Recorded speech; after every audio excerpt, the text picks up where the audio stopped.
பூவரசம் பூவுக்குள்ளே இருப்பதென்ன சொல்லு பூ பறிக்கும் மாப்பிள்ளைக்கு பசிக்குதம்மா நில்லு பூவெடுத்து தேனெடுத்து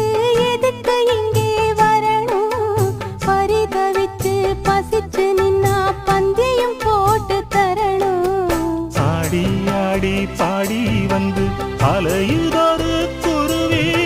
கிச்சு கிச்சு